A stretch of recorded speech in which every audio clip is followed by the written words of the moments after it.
começando mais um Influence Powercast e eu tenho muita alegria de apresentar esse programa, esse podcast, aí a convite da minha linda Viviane, aí de Londres. Nós vamos começar hoje, muito especial esse momento, com a pastora Merly. Eu me chamo Melia Catherine e eu trouxe aqui a pastora Merly, a cantora Merly, a minha irmã. E eu quero que vocês conheçam um pouco dessa história. E eu já vou pedir para ela se apresentar aqui para vocês. Ela que é pastora, cantora, ela é professora, ela tem uma escola de liderança e ela faz muitas outras coisas. Eu vou pedir para ela já se apresentar aqui para vocês e a gente já começar esse podcast cristão que é uma bênção nas nossas vidas. E aí, Merly, que coisa boa! Para mim, antes de tudo, gente, um prazer estar aqui com vocês. Muito obrigada pelo convite. Tenho certeza que o que nós vamos conversar aqui hoje vai ser bênção na vida de quem estiver ouvindo. Esse é o desejo do meu coração, que cada palavra, cada conversa, cada ensinamento, que seja uma sementinha aí no seu coração. Estou muito feliz de estar aqui com vocês. Muito obrigada por essa oportunidade. Espero ser bênção para vocês. Sim, vai ser. Olha só, a gente já vai começar com a história dela de quando ela começou a cantar. Porque assim, a gente sabe da história. E tem muita gente que não acredita, mas olha, é verdade, porque muitos parentes da gente contam essa história. Eu vou perguntar para ela resumir aqui um pouquinho de quando ela começou, vocês vão ver a idade. Quando ela começou a cantar, como foi o início? Essa semana eu estava falando para uma pessoa que eu lamento muito que na minha época a gente não tinha acesso a câmera fotográfica de boa qualidade, câmera de filmagem, a gente não tinha isso. Então, a única coisa que sempre os meus pais faziam questão de registrar era os áudios. Isso eu consigo ter, porque eu comecei a cantar antes de 2 anos de idade. Sim. Então, eu tenho esse registro, né, numa fita que eu guardo assim, com muito carinho. Eu tenho algumas fitas, quando eu falo de fitas, são aquelas fitas cassetes que muita gente sabe nem o que é, né? Nem existe mais. Mas, assim, eu queria muito poder ter um vídeo, eu acho que seria maravilhoso, um vídeo dessa época, fotos dessa época cantando. Eu tenho pouca coisa, mas ainda tenho os áudios. Então, eu comecei a cantar muito pequena mesmo, porque eu comecei a falar muito pequena. E a gente, ela falou com 6 meses, ela já estava falando. O meu avô, pai do meu pai, ele dizia assim para minha mãe: olha, Cícera, essa menina não vai se criar, não. Essa menina tem algum problema, que ela falou muito rápido. Enfim, então eu comecei porque o nosso pai, né, músico, um estúdio dentro de casa, e aí não tem como você não se envolver com aquilo. E eu gostava muito, e sempre que ele estava ensaiando ali com os músicos, eu estava lá, e eu tenho alguns registros, né, de gravações, e comecei a cantar com ele. Ele ia receber os convites da igreja, me levava e me colocava para cantar, então sempre...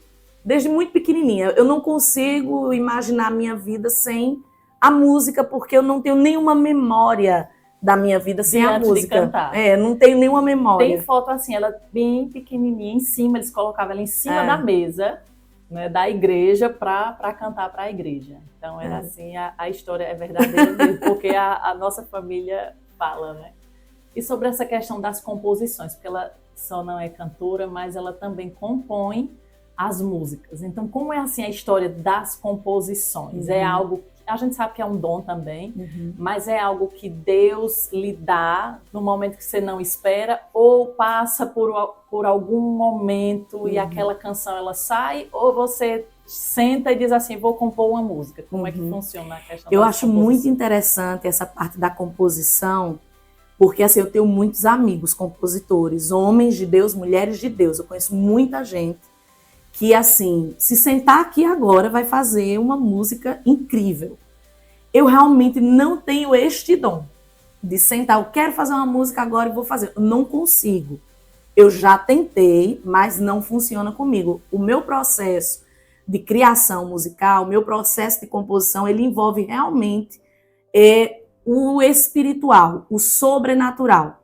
Eu preciso ou estar vivendo uma situação e aquilo me inspirar de alguma forma, Deus me dá uma direção, uma linha, ou como muitas vezes acontece, está ouvindo uma mensagem, quer seja meu esposo pregando, você pregando, um outro pastor, alguém falar uma frase e aquela frase tocar ali o meu coração e dizer, aqui tem uma música. Então, assim, não consigo decidir. Eu não tenho esse domínio sobre essa arte, digamos assim. É algo que eu dependo totalmente de Deus. É tanto que eu já passei alguns períodos onde em um ano eu compus 10 músicas. E eu já passei períodos de 5 anos, 6 anos sem compor nada. Então é uma coisa que, se eu brinco, né? Se eu vivesse... Não é quer, né? Não é uma coisa comercial, porque se eu vivesse da composição, se eu dependesse comercialmente da composição, não daria certo, porque não funciona. Olha, faz uma música para mim assim, não funciona. E eu não estou dizendo do jeito que isso é certo ou errado. Cada compositor, ele tem uma linha, ele tem um dom. Eu acho um dom, uma pessoa que consegue sentar e dizer, pegar um violão e dizer, eu vou fazer uma música, é um dom de Deus. No meu caso, realmente eu preciso dessa inspiração. Tem até um amigo meu que ele diz assim, que as músicas que ele escreve, elas são 50% inspiração e 50% transpiração, ou seja, ele precisa trabalhar em cima daquela pedra preciosa que precisa ser lapidada. E isso é um fato também. Porém, no meu caso, realmente, eu dependo totalmente de Deus para escrever. Totalmente. E nessas músicas, assim, porque as letras das músicas dela, né, são bastante fortes, tocantes, né? Tem aquelas que falam sobre várias situações, não tem uma linha só para isso, não. Existem várias situações ali. Qual foi, assim, a composição mais difícil, assim, de fazer? Qual a música que foi mais difícil? A música mais difícil é também uma favorita. Eu tenho essa música como uma favorita, apesar de que eu não tenho como cantá-la muitas vezes. Eu gostaria de cantar mais, eu gostaria de colocar ela no show, tenho muita vontade de colocar ela no show, que é a música Mesmo Tudo Dando Errado. Ela é uma música, ela é um xodó para mim. Só que ela é uma mensagem difícil de aceitar. Porque para mim foi difícil. Eu sempre acreditei que tudo tinha que dar certo. Se eu estou com Deus, se eu estou fazendo certo, nada pode dar errado. Nada pode dar errado. Então, se eu sou serva de Deus, se sou filha de Deus, não posso viver um momento difícil. E essa música veio como uma resposta de Deus para mim. Foi uma revelação pessoal, particular. E ela, para mim, ela é muito importante. Até hoje, ela deve ter mais de 10 anos, mas ela até hoje ela é muito importante, porque mesmo tudo dando errado, isso não significa que naquele período, não significa que vai dar errado sempre, são períodos. Existem momentos que Deus vai dizer não, existem momentos que as coisas não vão sair como a gente planeja. E é uma verdade. E isso não invalida as promessas de Deus, não invalida o propósito, não invalida o que Deus pensa acerca de nós, não invalida quem nós somos. Só que essa é uma verdade difícil de aceitar. Então não é aquela música popular, ela não é uma música que eu vou cantar e as pessoas vão, ai, que música maravilhosa. Não, ela não é assim. Ela é uma música de choque de realidade e que enfatiza a adoração. Eu encaixo ela dentro daquilo que está em Abacuque. Ainda que a figueira não floresça, ainda que não haja frutos na videira, todavia me alegrarei no Senhor. Então ela vai para essa linha, que é uma mensagem que não é facilmente digerida por todo mundo. Mas ela... A gente quer que dê tudo certo. Exato. Do jeito que a gente quer. Aí ela tem que cantar um pedacinho, né? É. Vamos cantar um pedacinho dessa para vocês entenderem, né? Eu poderia cantar o refrão, eu gosto muito do refrão, mas só para você entender, eu vou cantar um pouquinho da estrofe. A estrofe diz assim: tudo que eu tinha que fazer eu fiz, tudo que eu tinha que crer eu já criei, mas nada aconteceu. Jejuei, clamei, chorei, intercedi, tentei manter acesa a fé dentro de mim, mas nada aconteceu. Aí tem toda uma parte e o refrão diz assim: é por isso que eu te louvo, e é por isso que eu te exalto, é por isso que eu te adoro, mesmo tudo dando errado. E a mensagem dela é isso. Procurem, tem no YouTube. Tem no YouTube, mesmo tudo dando errado. Tem um canal dela chamado Cantora Marilyn. Marilyn Caroline. Marilyn Caroline. Marilyn Caroline. Marilyn Caroline. É muito linda essa canção. Amém. Ela é uma favorita mesmo, porque foi algo para mim. É uma música que eu canto para mim, Deus cantou para mim, e eu entendo que é uma verdade importante de amadurecimento. E que ninguém está num período assim, eu não quero cantar essas músicas, mas chega um momento de sofrimento. Essa é a verdadeira adoração. No momento da aflição, você cantar isso para Deus, mesmo tudo dando errado, mas você está ali, né, com o Senhor fiel. É uma mensagem de perseverança. Ela é uma música do tempo da provação, do tempo dos nãos ou do silêncio, né? Porque às vezes Deus não diz não, mas não responde nada. Então essa é a música do vou perseverar, vou continuar adorando até que as coisas mudem, e mesmo que não mude, né? Porque se for parar para pensar em tantas pessoas, me vem à mente um exemplo como João Batista. Eu não acredito que João Batista esperava e que ele desejava morrer do jeito que morreu. Não. Então, mas ele perseverou em servir ao propósito de Deus até o fim. Até o fim. Né? Então esse é o ponto. Nem sempre a gente vai ser vitorioso do jeito que a gente quer. Mas isso, como Jesus disse, não invalidou quem ele era, o maior no reino dos céus. Então, são verdades que a gente não quer, né? São verdades amargas, duras, porque a gente quer vitória, a gente quer estar bem, a gente quer respostas. E tudo isso é vontade de Deus. Mas tem esse ponto que eu considero que tem a ver com a maturidade. É um ponto de amadurecimento. De entender, olha, vai ter momento que vai ter sofrimento. Essa situação, mas... Não é aquela história que diz, venha para Jesus e pare de sofrer, né? Isso. Nunca mais você vai ter momentos de aflições. Jesus, ele nunca disse isso para nós, pelo contrário, ele disse que nós teríamos aflições, mas dentro da aflição a gente precisa ter esse bom ânimo, né, para vencer isso. Então ele não nos enganou. E é interessante, né? O mesmo Jesus que diz assim, até agora vocês não me pediram nada, peçam para que vocês tenham alegria plena, completa. É o mesmo Jesus que diz, olha, nesse mundo vocês terão aflição. Não há uma contradição, há um equilíbrio de vida, né? O nome disso é vida. A vida vai ter momentos de alegrias, momentos de aflições, mas também vão ser momentos menores de aflições, não vai ficar a vida toda, né, no sofrimento. Tanto que esse período que eu passei foi um período relativamente pequeno, diante de tantas vitórias, de tantas coisas boas. É claro que dói, machuca, mas são períodos pequenos que são importantes para esse crescimento, esse amadurecimento. E muitos testemunhos, né, que vem com essa canção. Sim. Quem escuta ela está passando aquele momento e vem muitos testemunhos dizendo que a música, né, tirou outra visão. Eu recebi isso. Logo quando eu lancei a música, eu recebi muitas mensagens assim. Eu nunca tinha parado para pensar nesse contexto de adoração, apesar de dar errado, porque é difícil dizer, mesmo tudo dando errado, eu vou adorar.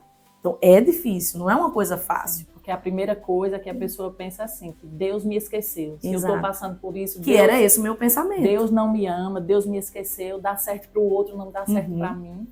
E essa música traz o que a Bíblia fala. É esse olhar. Essa nova visão. E aí tem uma música que ela cantou, também teve a participação da Estela. Né? A Estela participou do DVD, foi o DVD... Foi do DVD ao vivo. Ao vivo. Né? Na verdade, foi o último... Não foi o último trabalho ao vivo, porque depois eu fiz uma live, mas também com o público foi o último DVD que eu gravei ao vivo. E né? essa canção... 2011. 2011. Essa canção com a Estela, parecia que a música tinha sido feita para as duas. É verdade. E como foi essa? O que foi que mais marcou nessa história? Para dizer assim, a Estela que vai cantar. Ela não foi convidada por acaso, porque a música nasceu por causa dela. Deus usou ela para essa música nascer. Eu estava numa cidade chamada Paulo Afonso, que fica na Bahia, e eu estava vivendo um momento difícil, mas eu estava lá cumprindo uma agenda e o meu telefone tocou, era madrugada, e era a Estela. Ela estava chorando muito emocionada. Ela disse, amiga, eu tô ligando porque eu tô assistindo o seu DVD, que era o primeiro. Eu tô assistindo aqui o seu DVD e assim, eu não sei o que Deus vai fazer na sua vida, eu não sei qual é o plano de Deus para sua vida. Eu me lembro de cada palavra que ela disse. Ela disse, mas Deus mandou eu ligar para você, eu não sei o que você tá vivendo agora, mas olha, permaneça firme aí nas pequenas coisas, continue fiel. Que Deus está ouvindo, Deus está vendo, não vai ficar oculto o que você está fazendo, a sua obediência. E ali naquela hora, Deus me deu essa música, que falava exatamente isso. Enquanto eu oro, meu Deus trabalha por mim. Enquanto eu estou aqui descansando, estou aqui no hotel, e Deus está movendo alguém a orar por mim, a falar comigo, a liberar uma palavra. E aí Deus me deu essa canção. E quando eu escrevi, quando veio, isso passaram-se anos. E quando veio a oportunidade de gravar, eu liguei para ela. E eu contei, eu disse, olha, daquela noite, assim. Ela aceitou na hora.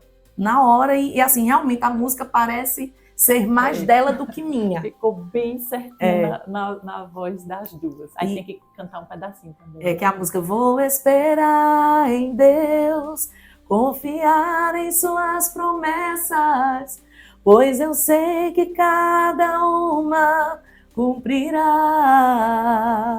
Vou esperar em Deus, passe o tempo que passar, pois eu sei que a minha hora vai chegar.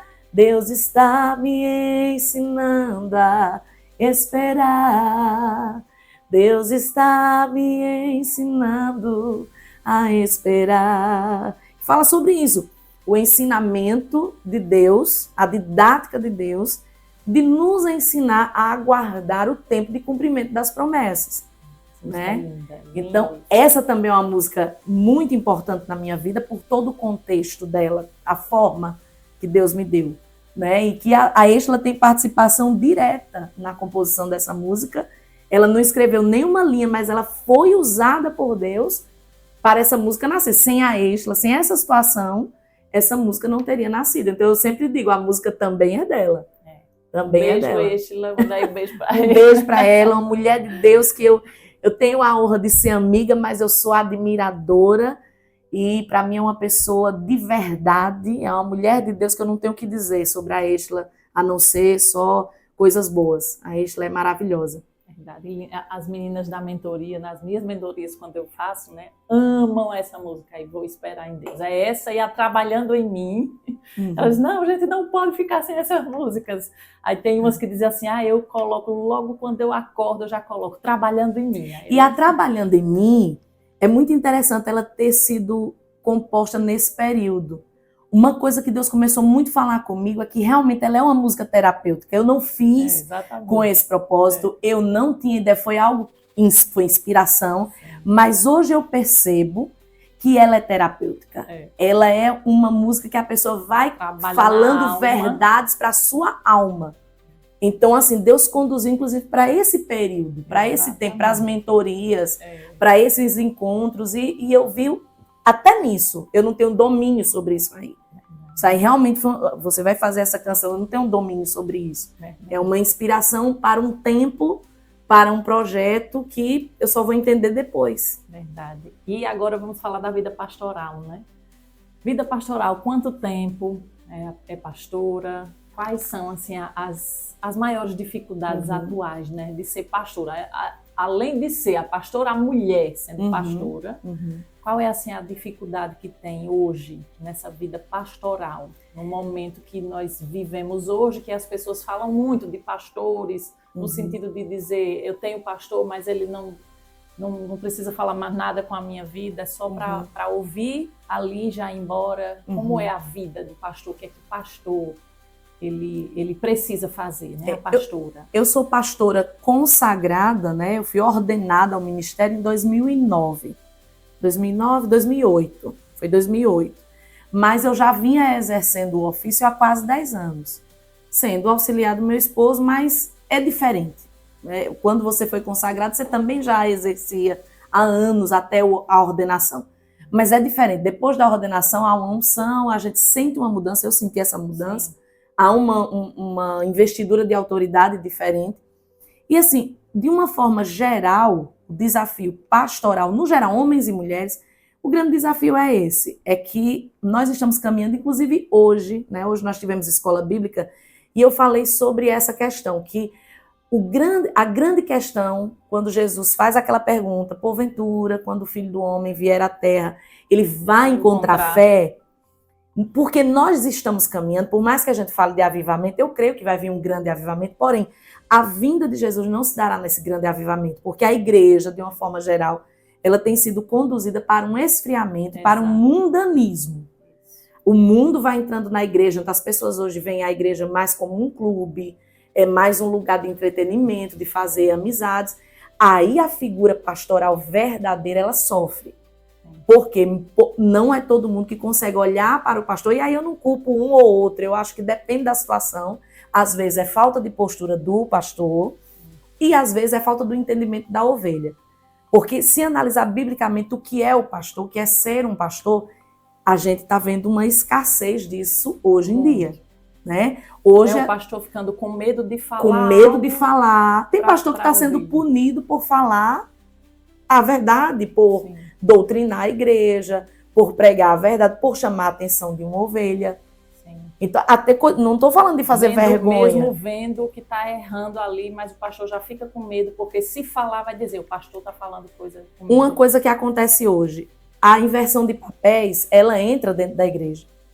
A inversão de papéis da família está também dentro da igreja, porque a ovelha quer se comportar como pastor e muitos pastores se comportando como ovelha. Então, o pastor tem igrejas que o pastor é funcionário da igreja. Ele não é um líder. Ele faz o que a igreja quer que ele faça. Então, por exemplo, o estilo de música, o estilo de pregação, quem comanda são as ovelhas. Isso é totalmente fora.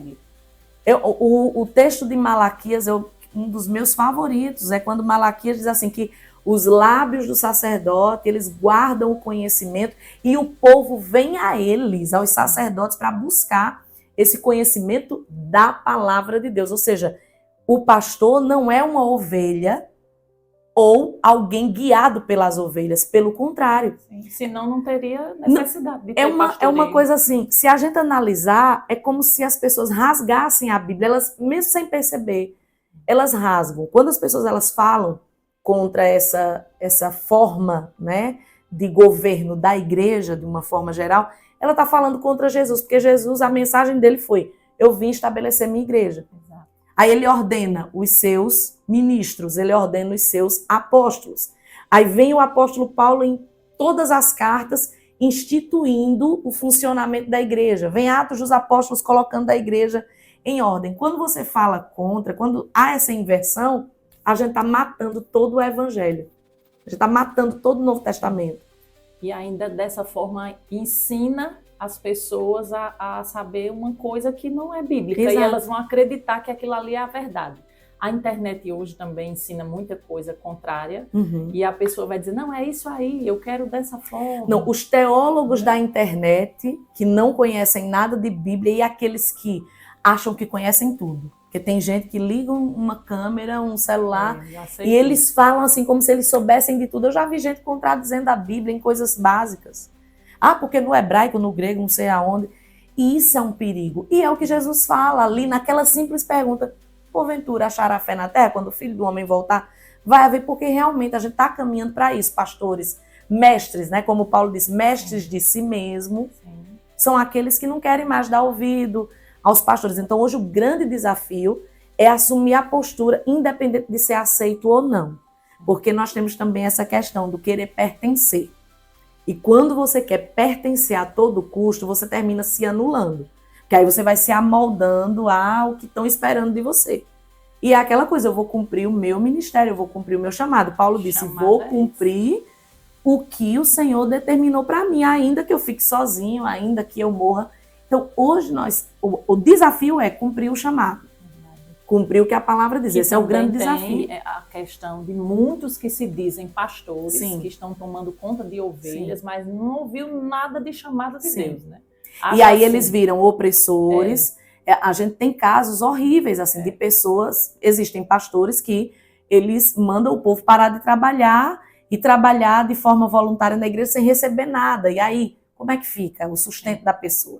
Então, depois a gente vê aí problemas de justiça. Então, a gente tem vários problemas familiares. Quer mandar na vida da pessoa. A pessoa não pode fazer nada que o pastor que tem que determinar, com quem você casa, se você vai viajar, que tipo de negócio você vai abrir. Então, são papéis, essa inversão de papéis.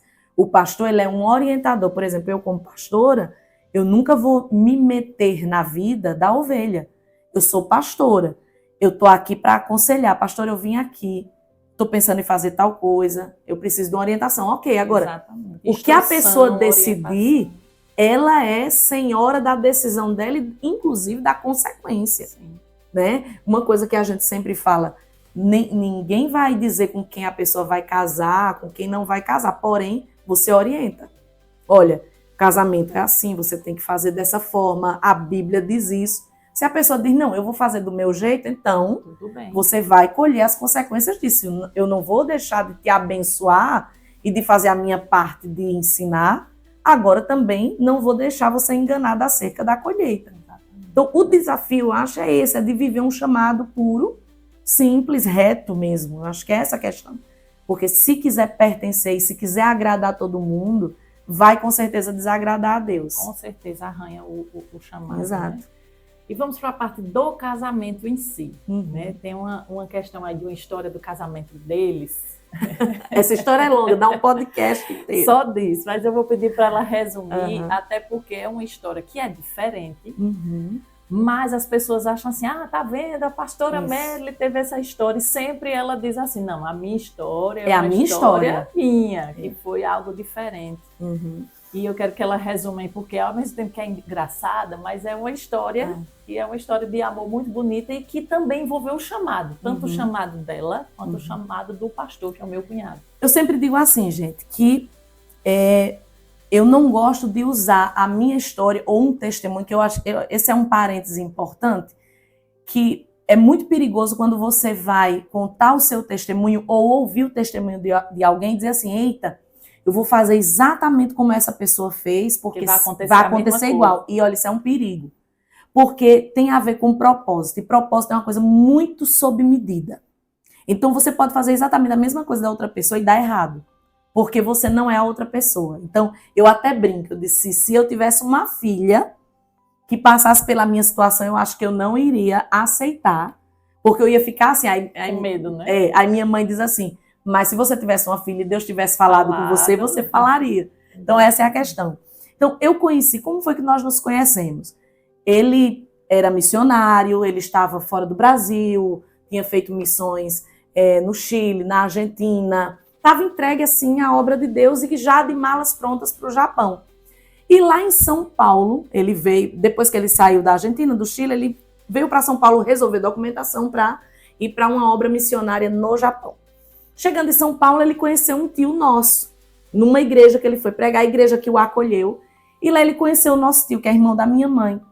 E ele começou, meu tio ficou muito encantado com ele, disse, você tem que ir para o Nordeste, conhecer minha família. Mas assim, falando em termos ministeriais.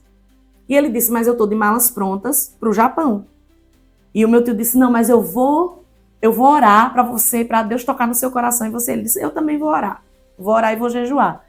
E ele disse que foi orar, orou uns dias lá, e quando ele voltou para o meu tio, disse, olha, Deus falou que eu devo ir, fazer esse período lá no Nordeste, de evangelismo e tal, e o meu tio disse, eu sei que Deus disse sim, que eu já comprei as passagens. Já estava de passagem comprada, que era para o meu esposo e mais 2 amigos que são daqui, do Nordeste, aqui de Alagoas. E aí, quando ele estava para vir, o meu tio liga para minha mãe. Olha, Cícera, aconteceu assim, contou toda a história.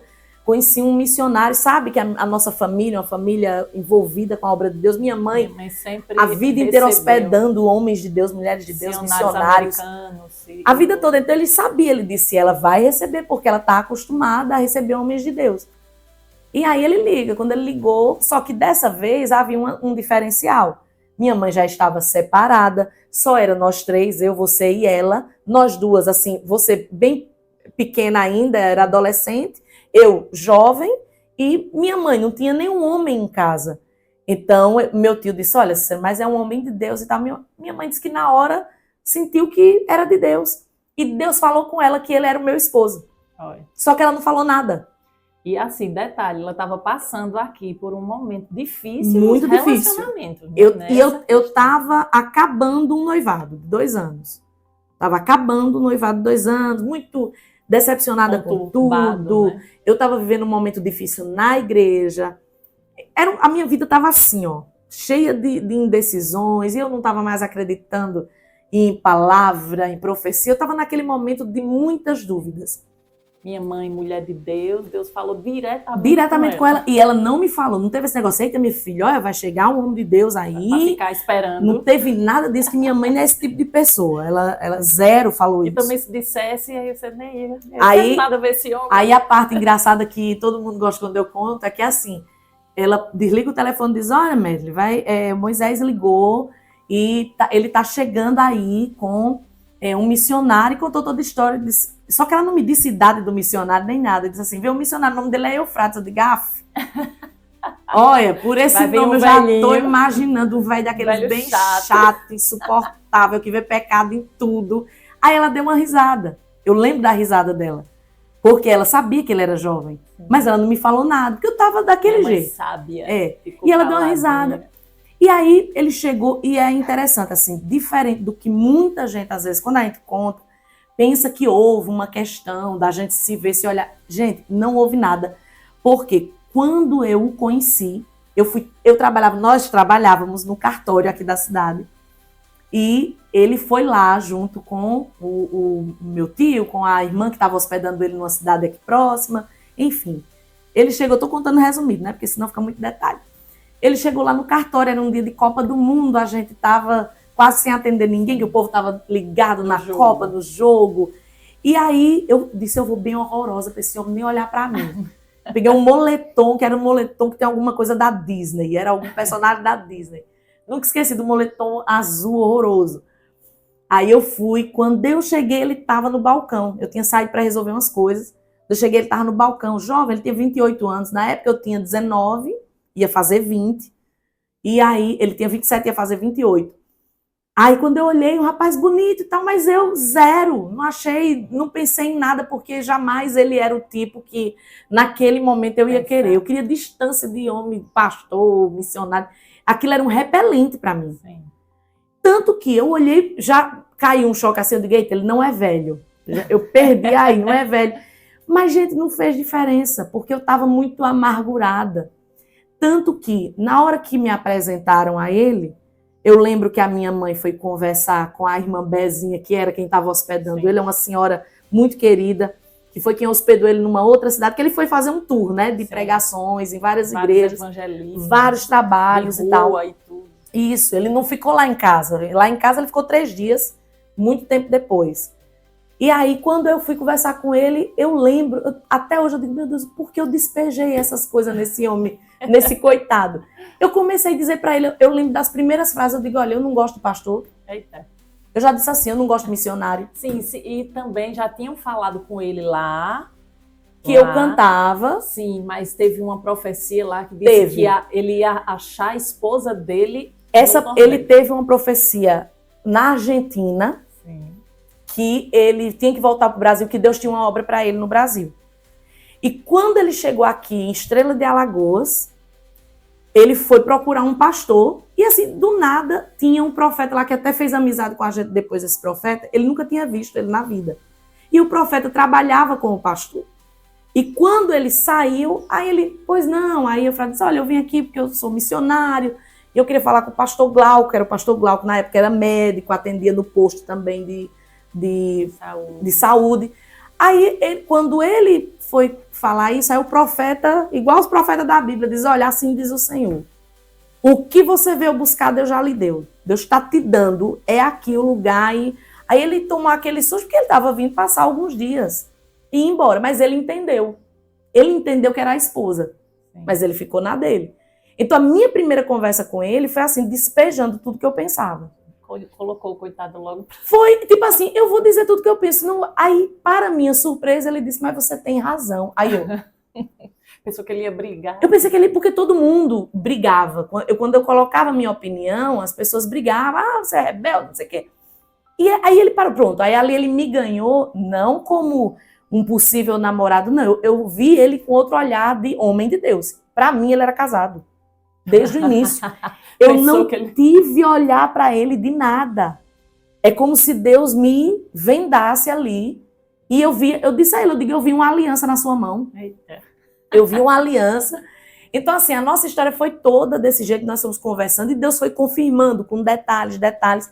O resumo é, em 4 meses, em um mês que nós tínhamos nos conhecido, nós noivamos. A gente se conheceu no dia 6, 7 de junho, e no dia 20 de julho, mais ou menos, a gente noivou. Então, foi um mês e pouquinho, a gente noivou. E no dia 28 de novembro do mesmo ano, nós nos casamos. Então, foi um período de 4 meses, nós nos casamos. E assim, foi algo muito de Deus, houve muita confirmação, porque eu não sou essa pessoa. É algo que eu jamais aceitaria isso. Jamais. Quem conhece eu sou metódica. Eu sou metódica. Eu tinha que ter feito todo um planejamento. Deus pegou meus projetos, amassou e jogou. Aqui, seus projetos de vida, tome. Então, assim, realmente foi algo sobrenatural. Não houve entre nós, à primeira vista, paixão. Não era isso. Por isso que eu digo, não é uma história que as pessoas devam se inspirar ou se espelhar, porque cada um é diferente. Manda, Senhor, que dentro 4 meses eu já vou casar. E não é isso. É tanto, gente, que hoje, como pastora, o que mais a gente aconselha é o quê? Tem que conhecer, tem que esperar, tem que ser algo de Deus. Porém, a gente também tem casos na igreja de pessoas que não precisou de muito tempo, mas foi uma coisa tão de Deus que flui. Porque quando é de Deus, existe todo... são peças de um quebra-cabeça que se encaixam. Né, que precisa ter. Não é conforme qualquer pessoa diz ou fala ou a pessoa sente. E o mais importante, no nosso caso, a nossa mãe, ela sempre foi uma sacerdotisa da nossa família. Era o termômetro de tudo. Então, a minha mãe nunca deixou eu namorar, ela sempre pegou no pé da gente, ela nunca foi aberta, nem para ter amigos, assim, para sair, vamos sair ali com amigos. Ela protegia, né? Super. Porque ela passou por muita coisa, era muito protetora. E com essa situação, ele chegou e disse, olha, que ela não era pastora, olha, mas eu quero pedir a mão dela em casamento, eu não sei onde é que eu vou ficar, eu não sei se eu vou embora, mas homem de Deus não namora casa, ela tá bom. E eu, como assim tá bom? O quê? Como assim a senhora está me cedendo a minha mão? Porque foi uma coisa muito de Deus. Então, eu na primeira vez que eu aceitei, quando eu aceitei casar com ele, eu entrei no quarto, porque ele passou 3 dias aqui em casa que ele ia pregar. E no último dia, ele jejuou, acho que você lembra disso, ele ficou no seu quarto, se eu não me engano. Sim. A Amélia foi ficar no meu quarto, e ele ficou no quarto dela, e ele ficou 3 dias aqui em jejum e oração, ele só comia à noite. A gente não via esse homem, hora nenhuma, só na hora de ir para a igreja. E no último dia foi que ele veio me pedir casamento. Depois de uma conversa de uma noite toda, que amanheceu o dia. E quando ele pediu e eu aceitei, eu entrei no quarto e digo, meu Deus, o que é que eu estou fazendo da minha vida? Como foi que eu aceitei isso? Como é que eu aceitei uma coisa dessa? Então, eu vejo assim, foi uma coisa sobrenatural. Não só pela gente, mas pelo projeto que Deus tinha na nossa vida.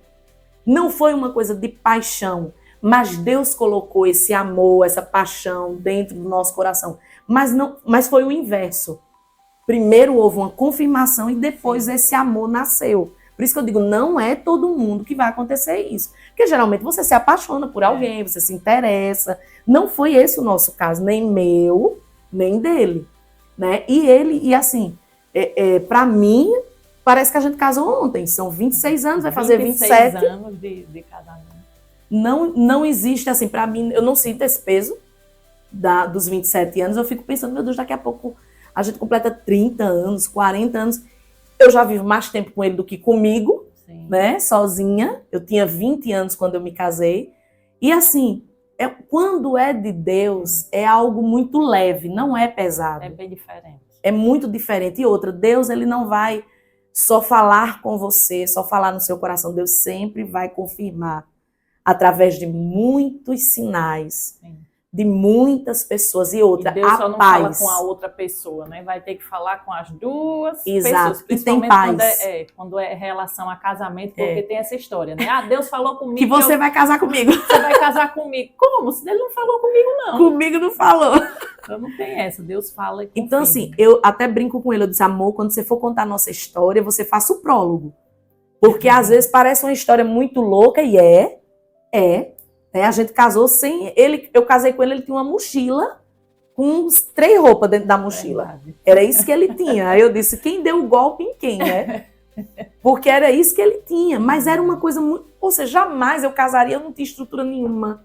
Eu não tinha nada financeiramente, ele também não tinha nada. Eu tinha um emprego, mas eu não tinha estrutura para nada. Então, assim, realmente foi algo que foi de Deus e que foi muito confirmado. Se não fosse, eu não teria aceitado pelo jeito metódico, por ser tão exigente em algumas coisas. Mas, assim, quando é de Deus, ele realmente muda, ele mói a sua visão, né? Aquele meu jeito duro de ser. Eu fui, nesse caso aí, eu fui totalmente dominada, né, pelo trabalhar de Deus ali. E que bom que eu permiti, que bom que eu não fui dura serviço. Sim. E com isso também nasceu o ministério, né, que veio Exatamente. junto, depois do casamento também. Que isso aí não foi fácil. Isso não foi fácil, porque eu me casei em novembro e no dia 2 de janeiro do ano seguinte, um mês e pouquinho, muito pouquinho tempo, 40 dias aproximadamente, eu fui, ele não, mas eu fui jogada nesse ministério, que não era isso que eu queria da minha vida. Sim. Não era isso. Os planos de Deus eram outros. Não era isso que eu pensava. E ali, naquele início, ele não, porque ele tinha muita convicção do chamado. E eu precisei ser convencida pelo Senhor. Então, para mim, foi duro aquele início, porque é início de tudo. Início de casamento, início de ministério, foi tudo junto. Sim. E se não fosse o Senhor, não teria dado certo. Se fosse algo humano, vamos casar e vamos abrir uma igreja, ia ruir tudo. Eu acredito que ia ruir igreja, ia ruir casamento, mas é aquilo, né? Quando a direção é do Senhor, não era uma visão humana nossa, até não nunca tivemos pretensões. Resistir, né? Quando é de Deus, não tem nem como a pessoa resistir. Exatamente. Mas quando não é de Deus, tudo é com muita força. Né? É empurrando, né? É pé na porta. É pé na porta. E graças a Deus, nunca foi dessa maneira. Com ninguém que fez parte desde o início da igreja. Foi tudo muito... Foi fluindo. Naturalmente, você não foi jogada a pulso no ministério. Sim. Nós fomos conduzidos, exato, né? Não foi uma coisa, eu quero ser pastora, eu preciso ser pastora. Deus livre, todo mundo corria. Todo mundo corria. Mesmo sabendo que a família já tinha uma linhagem pastoral. Exatamente. Né? Nossos avós, avô. Mas Eufrates teve que nos convencer. A gente assim, resistiu muito. Não. Exato. A minha mãe, todo mundo, é a família pastoral. Exatamente. Mas quando é chamado mesmo, não tem como resistir. Mas tem gente que quer, né? O chamado sem ter. Aí, por exemplo, pegando essa questão, nós também pastoreamos pastores. Sim. Quantos pastores estão com o casamento destruído? Porque eles não entenderam o tempo, eles não entenderam o chamado de fato, qual era a sua parte na obra de Deus. Então, eu não acredito nesse ministério que destrói casamento, ou numa coisa que a sorte, aquela história, né? Sorte no amor, azar no negócio. Eu não acredito nisso. Então, assim, porque eu sou prova viva de que, mesmo ali sem experiência, Deus abençoou tudo, o casamento e o ministério. Exato. Porque estavam alinhados com o Senhor. Porque disse o sim, né? Exato. Para o chamado. Exatamente. E a gente já está caminhando para o final, mas antes eu quero que ela conte um pouquinho da escola de líderes. Uhum. Tem escola de líderes que faz parte aí muitos pastores, muitas pastoras, líderes. Uhum. E foi um projeto aí do Senhor, né? Já está no segundo ano da escola online, porque já existiu ela presencial, né? Conta aí um pouquinho. A escola de líderes, nós fomos para um congresso em 2009. E 2008, 2009, nós fomos para um congresso, uma escola de líderes, né, presencial. E lá nós fomos muito ministrados, né? Dr. Miles Monroe, saudoso, sim, esse homem, meu Deus do céu, ele mudou minha vida, meu ministério, assim como o Dr. Mike Murdock, mas ali, em termos de escola de líderes, o Dr. Miles, assim, Deus usou ele, teve uma ministração dele que, assim, eu sentia gerando no ventre, assim. Parecia que eu estava concebendo as músicas, os projetos. Foi um mover muito tremendo. Quando nós voltamos, eu voltei já com essa ideia. Eu tenho isso anotado nos papéis. Eu voltei com a ideia da escola. Eu vou implantar, porque ele ministrou isso. Você precisa implantar na sua igreja, que era um evento de pastores. E ele disse, implante a escola de líderes. Uma igreja precisa ter a sua escola de líderes. Como é que você forma? Então, ele trabalhou muito na formação. E ali me deu um despertamento, tanto em mim quanto no pastor Eufrates. Vamos implantar a escola de líderes. E como essa parte, eu gosto muito dessa área mais pedagógica. Eu gosto dessa área de ensinar, essa é a minha área. E quando eu falei para ele, ele disse, pode fazer. Então eu comecei a elaborar as aulas, fiz um projeto. E nós, em 2009, fizemos a primeira turma presencial da igreja, que era com os líderes da igreja. O foco era preparar os líderes do nosso ministério. Então ali nós pegamos obreiros que já tinham mais experiência, que tinham mais potencial de liderança e fizemos 3 anos.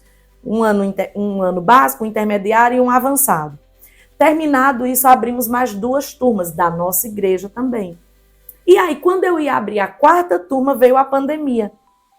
E na pandemia, Deus me deu essa estratégia. Você precisa transformar isso numa escola online. Porque não só, porque mesmo assim eu postava algumas fotinhas assim das nossas aulas e sempre tinha um comentário.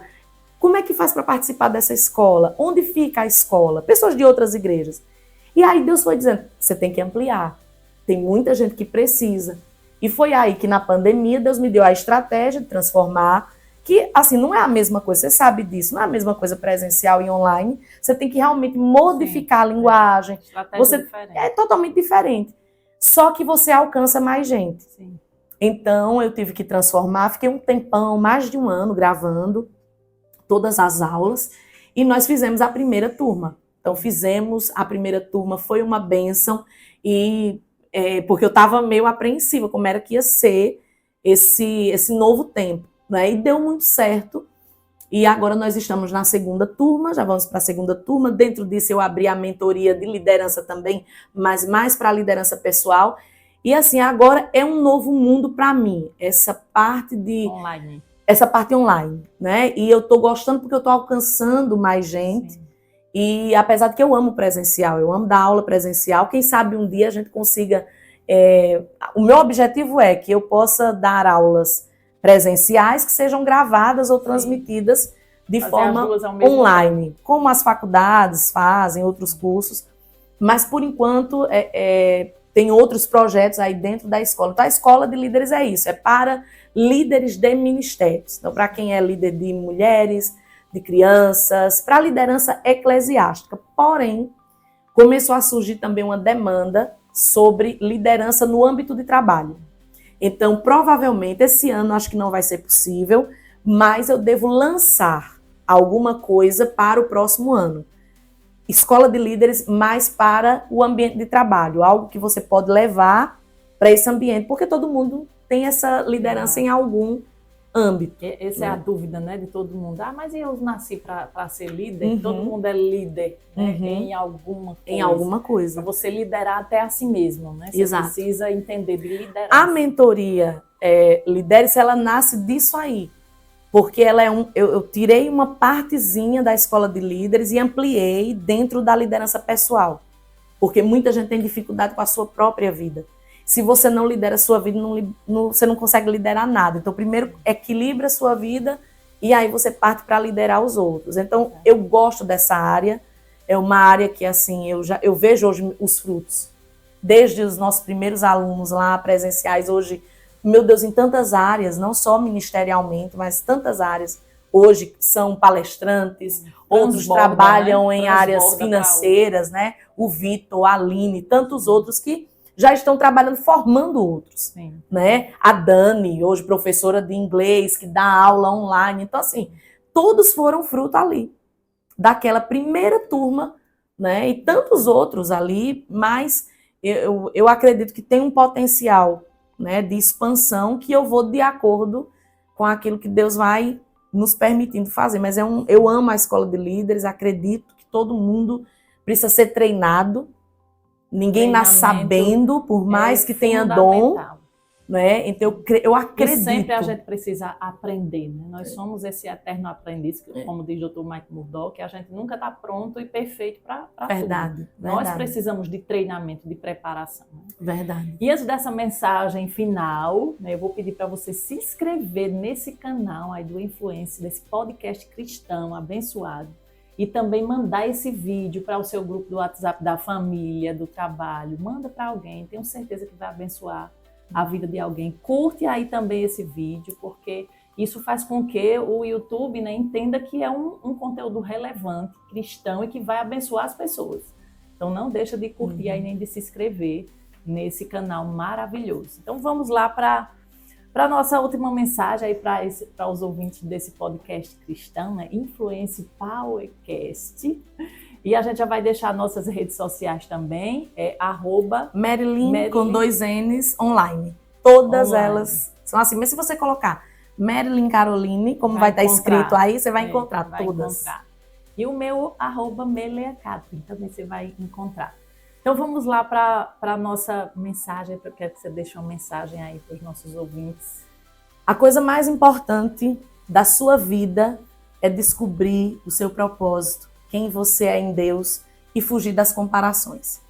Talvez o grande problema de muitas enfermidades da alma, muitos bloqueios, muitos empecilhos de avançar, de conquistar, é justamente porque a pessoa não sabe quem é, não sabe seu propósito e se compara aos outros.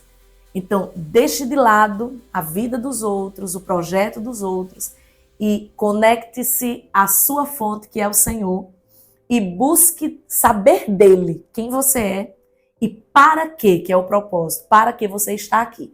Quando você descobrir isso, peça a Deus estratégias para cumprir essa missão e eu lhe garanto que você vai se sentir uma pessoa plena, realizada, independente das circunstâncias. Nunca mais você vai sentir um vazio de não pertencer, de falta de sucesso, não. Porque o sucesso verdadeiro é fazer o que Deus te chamou para fazer.